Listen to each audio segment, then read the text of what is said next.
Hello friends, இன்னைக்கு நம்ம cook with டெல்லிங்க ரொம்ப வித்தியாசமான ஒரு உருளைக்கிழங்கு போண்டா தான் பார்க்க போறோங்க. அது வந்து எப்படி செய்யறதுன்னு பார்க்கலாங்க. இது மினி போண்டான்னு சொல்லலாங்க. அந்த அளவுக்கு இது வந்து குட்டி குட்டியாக செஞ்சோம்னா சூப்பராக இருக்குங்க. அதுக்கு 2 3 கிழங்கு எடுத்துருக்கங்க. உங்களுக்கு எவ்வளோ தேவையோ அதை எடுத்துக்கோங்க.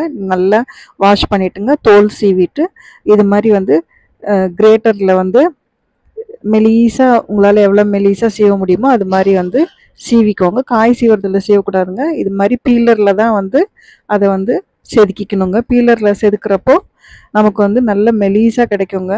பீலர் வச்சு தான் இதை கண்டிப்பாக வந்து செதுக்கி செதுக்கி உங்களுக்கால கையில் பிடிச்சிக்க முடியலன்னா ஒரு ஸ்போர்க் நான் குத்தி பண்ணேன் பார்த்தீங்களா, அது மாதிரி பண்ணி சப்போர்ட் கொடுத்து எவ்வளோ தேவையோ அந்த அளவுக்கு வந்து பீல் பண்ணி எடுத்துக்கோங்க. இதுக்கு வந்து மசாலா இப்போ போட்டுக்க போகிறோங்க. அதுக்கு இஞ்சி பூண்டு பேஸ்ட் வந்து 1 ஸ்பூன் போட்டுக்கிட்டேன். கொஞ்சமாக கரம் மசாலாங்க, காரத்துக்கு தகுந்த மாதிரி தனி மிளகாத்தூள், கொஞ்சம் உப்பு, மஞ்சத்தூள் எல்லாம் சேர்த்துக்கிறோங்க. அப்புறம் கார்ன்ஃப்ளவர் கொஞ்சம், மைதா மாவு கொஞ்சம் சேர்த்துக்கிறேங்க. கார்ன்ஃப்ளவர் கொஞ்சம் மாவும், மைதா மாவு கொஞ்சம் அதிகமாகவும் சேர்த்துக்கிறேங்க. இது எல்லாமே நல்லா அது கூட சேர்ந்து ஒரு ட்ராப் கூட தண்ணி விடாமல் நல்லா கலந்துக்கிறோங்க.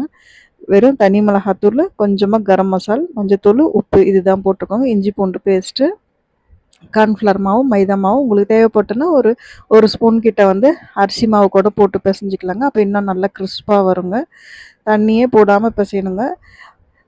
பாருங்க, ஒரு ட்ராப் கூட நான் தண்ணி போடல. அந்த பொட்டேட்டோவில் இருக்க ஈரமே நமக்கு போதுங்க. யூஸ்வலாக வந்து பொட்டேட்டோ நிறைய வகையில் நம்ம செஞ்சு சாப்பிட்ருக்கோங்க. இந்த மாதிரி நீங்கள் வந்து செஞ்சு சாப்பிட்றப்போ இது ஈவினிங் ஸ்நாக்ஸ் ரெசிபியாகவும் சாப்பிட்லாங்க. இல்லை வந்து ஒரு சாம்பார் சாதம், ரசம் சாதம், தயிர் சாதத்துக்கு தொட்டுக்கிற மாதிரியும் பண்ணிக்கலாங்க, செய்யலாங்க. இது இருக்குங்க. மேலே வந்து நல்ல கிறிஸ்பாக இருக்குங்க.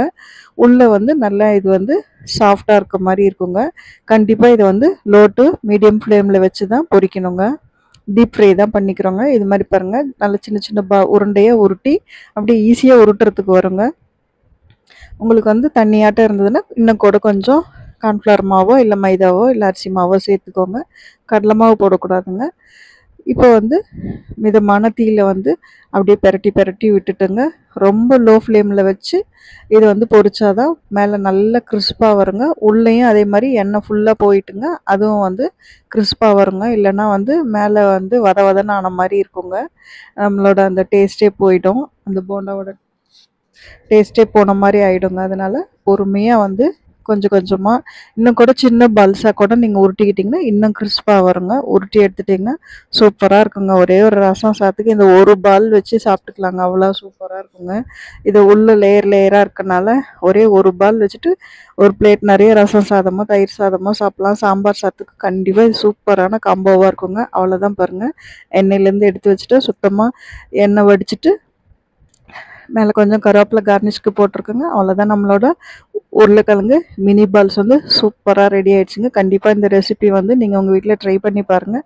பசங்கள்லாம் வர குட்டீஸ்லாம் இப்போ வீட்டில் இருக்காங்க. அதனால் பொட்டேட்டோ விருப்பமான உணவு தானே அவங்களுக்கு. கண்டிப்பாக நீங்கள் இதை செஞ்சு கொடுங்க. அதே மாதிரி உங்கள் ஃப்ரெண்ட்ஸ்க்கும் ஷேர் பண்ணுங்கள். தேங்க்ஸ் ஃபார் வாட்சிங். தேங்க்யூ.